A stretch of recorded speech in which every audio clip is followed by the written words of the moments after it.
Muito bom dia, pessoal. Sejam bem-vindos a mais um Acorda Mercado para você começar a sua terça-feira muito bem informado. E agora, o Acorda Mercado se junta com o Acorda Mercado Internacional e a gente faz um único aqui, abrangendo Estados Unidos, Europa, China, sem deixar de aprofundar Brasil com juros, bolsa e muito mais. Ou seja, vai ser muito mais completo.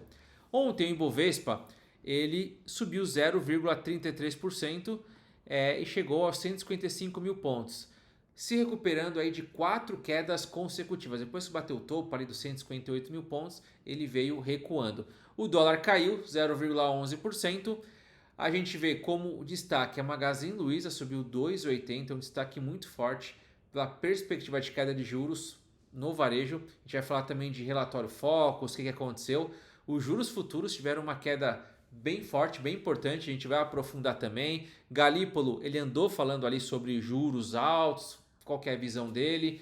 A gente teve um dia muito forte nos Estados Unidos com o Nasdaq, S&P 500, Dow Jones disparando. Na Ásia também ali uma alta, lembrando que o mercado do Japão ficou fechado no dia 24, ou seja, na segunda-feira. E a gente vai passar um pouco pela agenda. Tudo isso aqui a gente vai abordar de uma forma mais profunda nesse Acorda Mercado. Vamos começar com o Brasil. O que aconteceu? O Ibovespa subiu 0,33%, o dólar caiu 0,11% a R$ 5,39.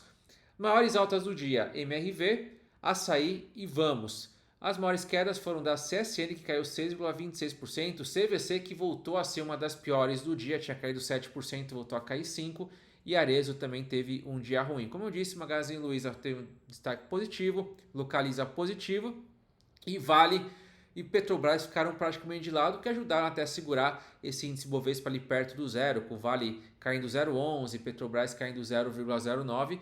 Um dia que tinha bastante para ser positivo, porque aconteceu algo nos Estados Unidos muito forte e lá as bolsas dispararam. O Bitcoin ele voltou a subir 1,62 aos 88 mil dólares, longe do patamar de 120 mil dólares, mas se recuperando. E aí a gente teve um impacto muito forte nos juros. E por quê? Porque nos Estados Unidos, a gente vai falar sobre isso também, membros do Fed sinalizaram que haverá um corte de juros ainda esse ano. E o mercado estava remando para o outro lado, que seria, vai ter corte de juros nos Estados Unidos só no ano que vem. E com isso, eles anteciparam bastante coisa, então vai haver ali, deve haver um corte 0,25, a chance é muito alta de ter esse corte ainda esse ano. E aí ajuda como um todo os outros países a derrubarem juros também, já que os juros dos Estados Unidos é o padrão do mundo. E aí o janeiro 27 caiu forte, caiu 0,48 a 13,55. Janeiro 35 caiu 0,30 a 13,38, também uma queda bastante forte. E os tesouro pré-fixado, o Tesouro para 2032 negociando a 13,40 e o Tesouro IPCA 2029 pagando IPCA mais 7,75%, ou seja, um baita de um título, a renda fixa bastante atrativa. Agora, indo lá para os Estados Unidos, o dia foi muito forte. A Nasdaq subiu 2,69% por conta das altas da inteligência artificial. Lembrando que se a gente tirar as empresas ali que falam de inteligência artificial, que estão muito ligadas à tecnologia, a bolsa ficou ali meio que de lado, mas elas puxam muito. E o que puxou muito foi a Google. O Google subiu 6,28%.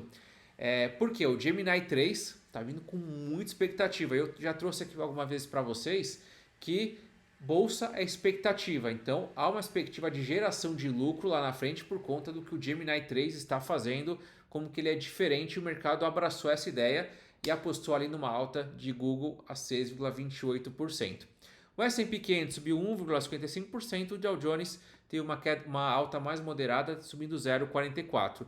O Russell 2000, 1,89%, esse aqui é um índice focado mais em small caps, pequenas empresas com grande potencial de negócio. E com isso, o VIX, que é o nosso índice do medo, caiu 12,42%. Aqui quando cai, melhor, mais tranquilo está o mercado.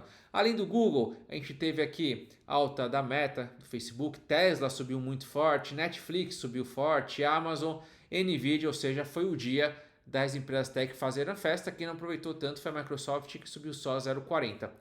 Com isso, com essa alta de 6% do Google, que é o Alphabet, que é o grupo ali detentor, né, do Google, está se tornando a quarta empresa a alcançar a marca de 4 trilhões de dólares. Está muito próximo dessa marca. Ao atingir essa marca, vai ser a quarta empresa, 4 trilhões de dólares.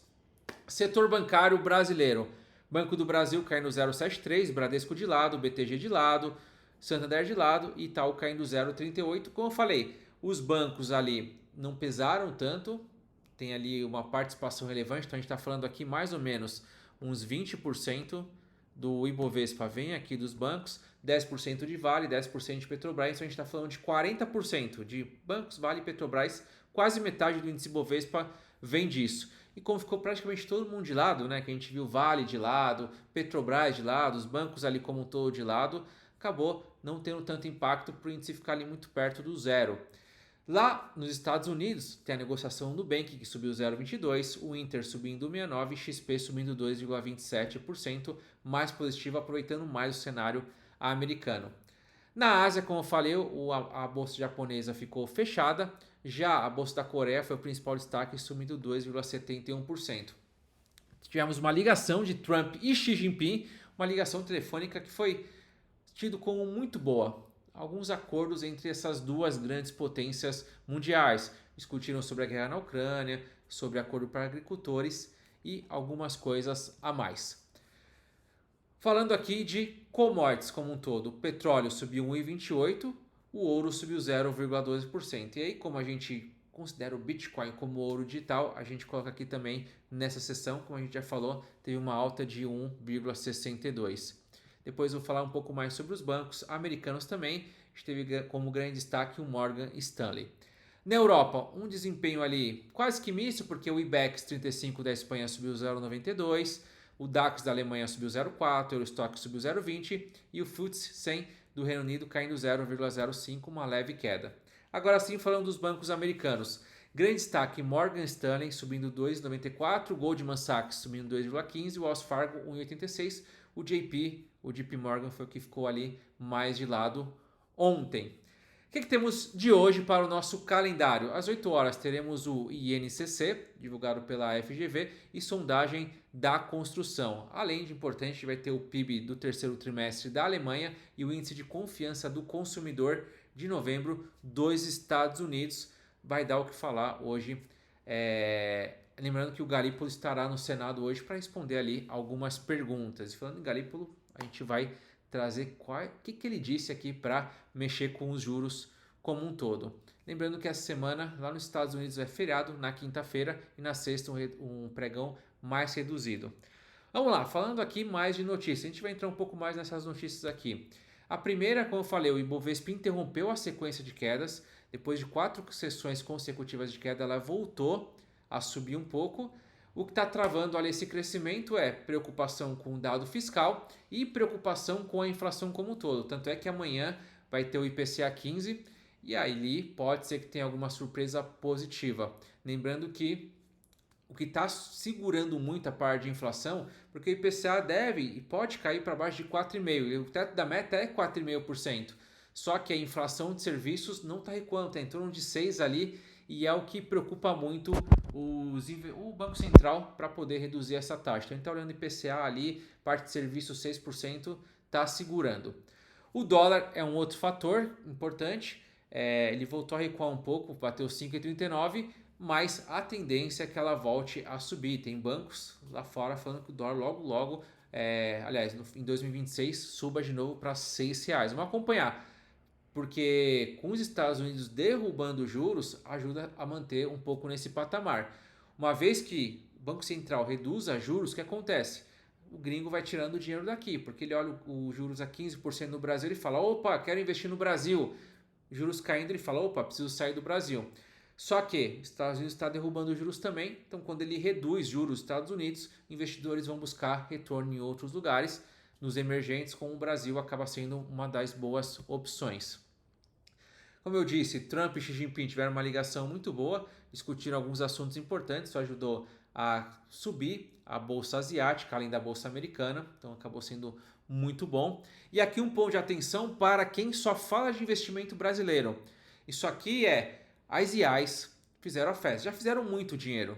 As empresas que têm IA, por conta da perspectiva, Então, pô, o Google tem um Gemini. Pô, então subiu muito as ações porque ele tende a gerar muito mais valor e ter uma receita em cima disso. As empresas techs todas têm a inteligência artificial embutida de alguma forma no processo, no crescimento, e muitos estão crescendo. A gente vê a bolsa americana subindo há muito tempo. Então, no Brasil, a gente não tem nenhuma empresa focada em inteligência artificial, que, pô, a gente pega as top 10 empresas de IA do mundo, uma é do Brasil. Não, não tem. É competição China e Estados Unidos. Então, se eu não invisto nos Estados Unidos, eu estou fora desse jogo. Eu estou fora da festa da IA. Então, como a IA disparou ontem com a NASA que subiu um 269, muito focado por isso, o Ibovespa não acompanhou, porque não é o foco. Então, se eu estou no Brasil, eu estou fora da festa de tech. E é uma festa ruim de ficar fora, porque é o que está movendo o mundo como um todo. A gente está sendo influenciado e usa ChatGPT, entre todas as IAs, muito durante todo o dia, para processos, para dinâmicas, para tirar dúvida. E está no nosso dia a dia, no nosso cotidiano. Às vezes eu estou entrando no ChatGPT pelo iPhone e eu não invisto nessas empresas. Então eu acabo ficando fora da festa só estando em Brasil. E falando em festa, o Morgan Stanley disse o seguinte, ó, é fim da onda de vendas. A gente viu Bolsa Americana batendo recorde, mas em novembro caiu, assustou. Teve alguns dias que caíram ali 2%. Falou, acabou, agora é alta de novo. Índice do medo recuou, como eu disse, o VIX. E ele falou, pô, agora a perspectiva para o final do ano é das bolsas americanas voltando a subir. Então, aproveite o momento para entrar em bolsa americana. Foi o recado ali do Michael Wilson, que é estrategista do Morgan Stanley. Está muito otimista, principalmente olhando para 2026. Falando em 2026, tivemos o relatório Focus, e o relatório Focus ele diminuiu a perspectiva de Selic para 2026. O mercado acordou de 12,25 para 12%. Então o mercado acredita que no final de 2026 a Selic vai estar em 12%, lembrando que ela está em 15%. E ali não há um consenso se pode cair já na primeira reunião de 2026 a taxa, ou vai ser só em abril. Então alguns falam que só em abril vai ter o primeiro corte. Vamos ver. Se o fiscal não melhorar, provavelmente vai ficar para abril. Agora dezembro é muito provável que não tenha nenhum corte, até porque o Galípolo falou. E o que ele falou? O Banco Central está insatisfeito com o nível da inflação. Lembra que eu falei principalmente a inflação de serviços? Toda vez que for necessário, o Banco Central vai usar a taxa de juros. Ou seja, ele sinalizou que vai deixar por mais tempo, que a gente fala uma postura mais hawkish. Hawkish, o Falcão, uma postura ali de alta. Hawkish, o Falcão voa alto. Então, uma postura de olhar mais para uma taxa alta para segurar mais a inflação. Se fosse o contrário, se ele olhasse para baixo, seria o tal do dovish, que é uma pomba, ela voa baixinho e aí seria uma tendência mais de queda. Por isso, esse jargão do hawkish, do dovish. E aí a Simone Tebet, que é lá do Planalto, é membro do governo, inflação jamais deve ser impeditivo para crescimento econômico, ou seja, ela está pressionando ali o Banco Central para cortar juros. Aliás, o governo Lula como um todo pressiona há muito tempo para o corte de juros, mas se não fizer a parte de gastos, provavelmente o Banco Central ele não vai cortar, até porque a gente está vendo a inflação de serviços muito forte e os dados de desemprego ali se mantendo bem. Então não tem motivo ali para o Banco Central ele entrar com cortes mais fortes. O que ajuda a pensar num corte de juros é os Estados Unidos, porque o Fed sinalizou mais um corte de 0,25 para dezembro, o que não era esperado, era só para o ano que vem. Lembrando que lá a taxa está 3,75 a 4 e aí deve cair para 3,5 a 3,75. Isso o mercado já está comprando essa queda, já está falando dessa queda. Com isso, os títulos de 10 anos nos Estados Unidos, que é o título do Tesouro Americano, caíram ali as taxas, então um título para 10 anos, muito por conta disso, porque há uma perspectiva de queda no curto prazo, afeta o longo prazo também, e isso ajudou as bolsas americanas a subirem e o VIX a reduzir, ou seja, foi bastante positivo para o mercado. E lembrando que quinta-feira é o Thanksgiving, feriado, a gente trouxe ali algumas vezes, e na sexta a Black Friday, a tradicional Black Friday, que muita gente antecipou aqui, o Black November e não sei o que, vai ser agora na sexta-feira, dia 28/11, é um pregão mais reduzido. Todo mundo de olho em Walmart, Amazon e Target, que são as varejistas gigantes dos Estados Unidos. E aqui no Brasil a gente tem a Magazine Luiza ali, que deve se beneficiar muito com esse Black Friday. Com isso, a gente finaliza o nosso Acorda Mercado de hoje com um Acorda Mercado mais longo, porém com mais conteúdo, mais parrudo, porque eu quero ver você aprendendo todos os dias, quero ver você crescendo todos os dias, tendo uma informação mais precisa e mais legal. Hoje, inclusive, eu estarei no CNBC ao vivo para comentar sobre política monetária. Sintonizem lá para vocês entenderem um pouco mais, que eu quero aprofundar um pouquinho mais essa etapa de política monetária, interpretar melhor até as falas do Galípolo. Certo? Tamo junto, até amanhã no próximo episódio. Tchau, tchau!